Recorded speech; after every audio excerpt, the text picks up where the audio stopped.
Europe is a very linguistically diverse continent. But what are languages anyway? The definition might seem simple, but what makes Portuguese different from Spanish? You always hear the two are 95% mutually intelligible, but Portuguese people just speak with a different accent. Doesn't that make the two languages dialects of the same language? This is what Yiddish scholar Max Weinreich once said. A language is a dialect with an army and a navy. This doesn't only apply to Portuguese and Spanish. Catalan and Spanish are very different languages. Catalan, for example, is way closer to Occitan and French, spoken across the border in France. But the dialects of Catalan on the border of Catalonia are very much the same as the dialects of Spanish, spoken on the borders of the Spanish-speaking area of Spain. Same goes for Catalan and Occitan and the dialect spoken in the north of Italy. If you would walk from Portugal to the south of Italy, you wouldn't notice any differences between the languages spoken per village. This phenomenon is called a Dialect Continuum. This specific continuum with the Romance languages, minus Romanian and Moldovan, spans multiple countries.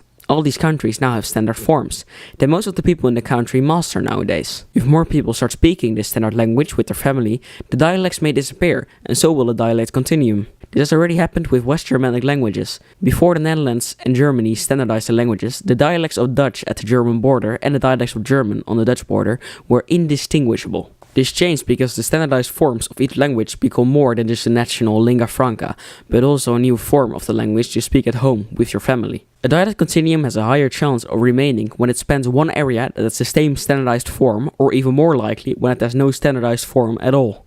For example, in India and China there isn't one language. Someone in Beijing wouldn't be able to understand someone from Guangzhou at all, because in Beijing they speak mainly Mandarin dialects, of which the Beijing dialect is the standard form, and in Guangzhou they speak Hue. These are completely different languages, but if you walk from Beijing to Guangzhou, village by village, you wouldn't notice any difference per village. It'd be like a color gradient. Can you notice the difference between this red and this red? No, you almost definitely can't. But can you notice the difference between this red? And even more easily, between this red and this green? But where on the gradient does red become orange? Somewhere over here, but you can't point out one specific point.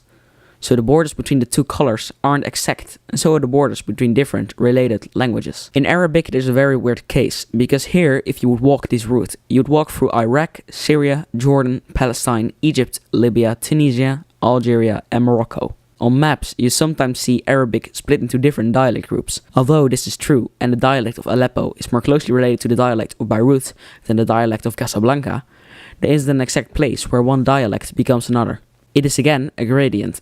Another weird thing about Arabic is their standard form. Someone from Oman wouldn't be able to understand someone from Morocco unless they use standard Arabic, which is the same in all of these countries. Basically no one uses the standardized form as an everyday language though, but rather as a lingua franca. This is very rare. Anyway, in a lot of places the differences between certain related languages aren't as clear as they seem, and a language always changes, naturally or organized. I hope you enjoyed this video. If you did, please leave a like, subscribe and give me suggestions for the next video.